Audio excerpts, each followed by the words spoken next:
crois dans ce club et je crois dans les valeurs du club. Et quelque part, ça fait quand même 17 ans que je me bats pour maintenir, pour les défendre, pour les développer. D'accord, ça fait 17 ans que je forme des jeunes gamins et que j'essaye de leur inculquer des valeurs. Greg, tu es arrivé au HBC Nantes en 2005. Que de chemin parcouru. 17 ans après ton arrivée au club, te voilà à la tête de l'équipe première. Est-ce qu'on peut parler de suite logique finalement? Oui, on peut penser à une suite logique. Ce qui m'a paru intéressant durant tout mon parcours qui peut paraître long comme ça quand on parle de 17 ans, mais finalement quand on regarde un petit peu en arrière, c'est passé très très vite. J'ai essayé par cycle de 3-4 ans de me fixer de nouveaux objectifs. C'est ce qui m'a animé un petit peu durant tout ce parcours. Au départ, on était dans la création d'un centre de formation. Ensuite, il a fallu faire en sorte que ce centre de formation soit efficace, reconnu et qu'il forme des joueurs de très haut niveau. Ça a été le cas. Je me suis fixé ces objectifs-là. Parallèlement, je prenais de l'expérience auprès de l'équipe première et on a vécu beaucoup de grands moments avec l'équipe première dans un premier temps de mon parcours.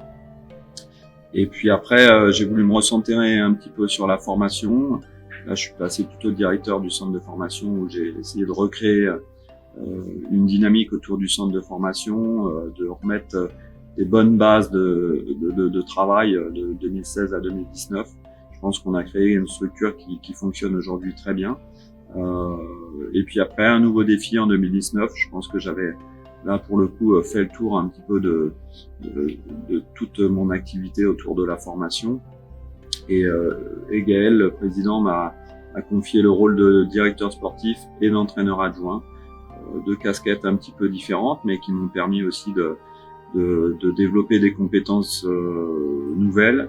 Et voilà, là, un nouveau défi, entraîneur principal, c'est un nouveau défi au niveau de l'équipe première. En même temps, j'ai été 10 ans en contact de cette équipe première en tant qu'entraîneur adjoint. Je connais très très bien le club et sur tout mon parcours, j'ai été pendant pendant près de 14 ans entraîneur principal de l'équipe réserve et donc voilà, pour moi il y a une forme de suite logique. En tout cas, je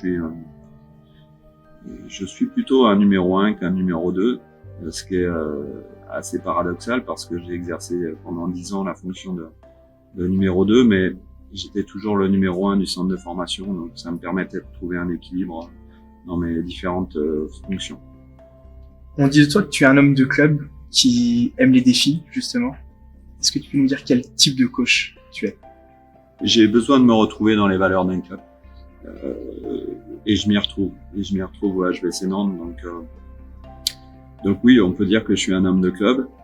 Et enfin, pour répondre à ta question, quel type de coach je suis, c'est très difficile de répondre à cette question. Je pense que le mieux est de poser la question aux joueurs qui me connaissent bien depuis des années. Mais ce que je sais, c'est que depuis 17 ans, j'ai beaucoup évolué dans ma façon d'être, dans mon rapport aux joueurs. J'étais un coach plutôt tempétueux et parfois colérique à mon arrivée au club et j'ai gagné en sagesse année après année. Voilà, avec l'âge, les cheveux gris et les enfants, je pense que j'ai beaucoup appris. Et aujourd'hui, je suis un coach qui essaye de responsabiliser ses joueurs, qui essaye d'échanger avec eux, de les comprendre.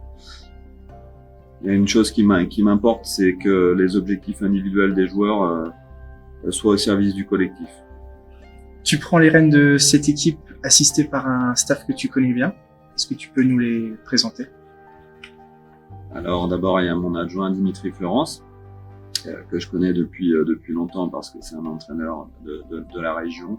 On a commencé ensemble il y a un petit peu plus de 20 ans dans des formations fédérales. On a appris à se connaître. Lui, il était à l'époque responsable du centre de formation d'Angers, qui était le club phare des Pays de Loire à l'époque. Et puis moi, je suis arrivé au centre de formation à Nantes. On partageait beaucoup. toujours plutôt bien fonctionné entre nous et très vite on a su trouver le bon équilibre tous les deux et voilà, on se connaît depuis un petit moment. Je pense qu'on est complémentaires en termes de caractère et en termes de compétences. Donc ça a été assez naturel de lui proposer d'être mon adjoint sur cette nouvelle aventure. Il a accepté la mission et j'en suis ravi. Ça c'est pour Dimitri.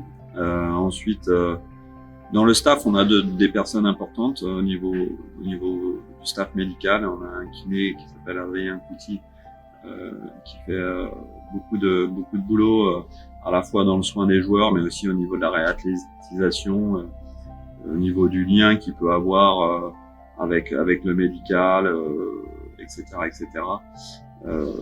Donc c'est quelqu'un qui est important dans le staff, qui est à plein temps avec nous et qui est au contact des joueurs. Donc je pense qu'il faut l'intégrer pleinement dans cette notion de staff. Adrien et Valentin, qui sont les deux kinés qui interviennent auprès de l'équipe. Ensuite, on a un préparateur physique qui s'appelle Adrien Morard, qui est avec nous maintenant depuis 3 ans. Et lui aussi, qui a fait ses preuves depuis 3 ans avec nous. Je trouve qu'il fait du très très bon travail. Et voilà, là encore, ça se passe très bien depuis ma prise de fonction. Ça se passait très bien avant, donc il n'y avait pas vraiment d'incertitude sur le sujet. Et puis enfin, on a intégré un nouveau technicien dans le staff cette année, Arnaud Siffer, pour s'occuper des gardiens de but. Alors moi, je suis un ancien gardien de but et je sais qu'il y avait un besoin dans ce domaine-là pour encadrer nos gardiens de but. Encore plus cette année avec l'arrivée de Victor et d'Ivan, qui sont deux nouveaux gardiens étrangers qui connaissent pas vraiment qui connaissent peu le championnat de France, et notamment Victor, qui est un jeune gardien qui a besoin de travailler. Je pensais qu'il était intéressant d'intégrer un nouveau technicien et surtout quelqu'un qui s'occupe exclusivement des gardiens de but. Donc c'est le cas avec Arnaud, ancien gardien du club, et j'en suis ravi. Tu prends en charge un groupe de 17 joueurs professionnels, au sein duquel il y a eu du mouvement pendant l'intersaison. Comment tu sens ce groupe à l'aube de cette saison 22-23 ? Bon, c'est toujours délicat de se prononcer avant la saison, hein, parce qu'il peut arriver plein de choses dans une saison. Mais je trouve que ça travaille bien. On travaille bien depuis le début de la reprise. Les gars sont concentrés sur ce qu'ils ont à faire. Je pense qu'ils ont pris en main les objectifs qu'on leur a fixés. Et il y a une bonne ambiance. Il y a une bonne ambiance dans le groupe. Je trouve que le groupe est sain et travaille bien ensemble. Après, il y a encore beaucoup de travail à mener pour atteindre nos objectifs qui sont des objectifs élevés, mais en tout cas, je sens que les bases de travail et les bases de vie du groupe sont saines, et ça, je trouve ça très, très encourageant.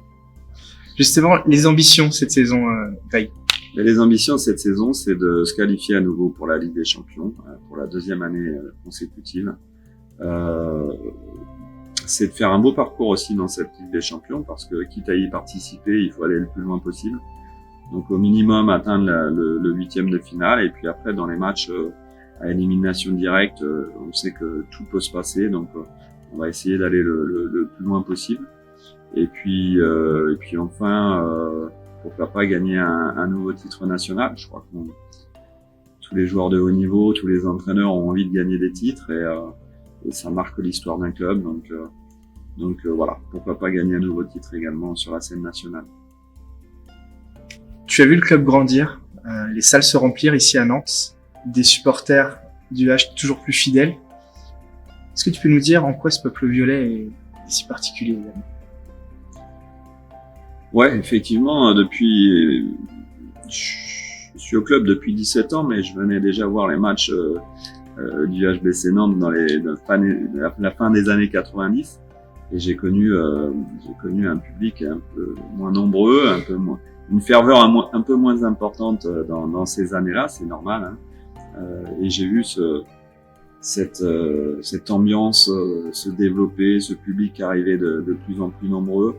C'est assez exceptionnel. Je crois que on a créé un lien au fur et à mesure des années avec ce public qui nous pousse et qui nous donne beaucoup d'énergie, Et ça, c'est exceptionnel sur la scène nationale. Je crois que peu de clubs ont cette chance-là. Il faut qu'on entretienne ça. Je crois que le club, ces supporters-là viennent pour la qualité du spectacle, mais aussi parce qu'on dégage un certain nombre de valeurs sur le terrain. Et moi, mon objectif perso, mon job quelque part, c'est de continuer à développer ces valeurs sur le terrain pour que ce public les retrouve quand ils viennent au match et qu'on sente une vraie osmose entre notre public nantais formidable et l'équipe sur le terrain. Voilà. Donc on a beaucoup de chance et il faut entretenir cette chance-là et continuer à vivre de grands moments avec le public. Merci Greg.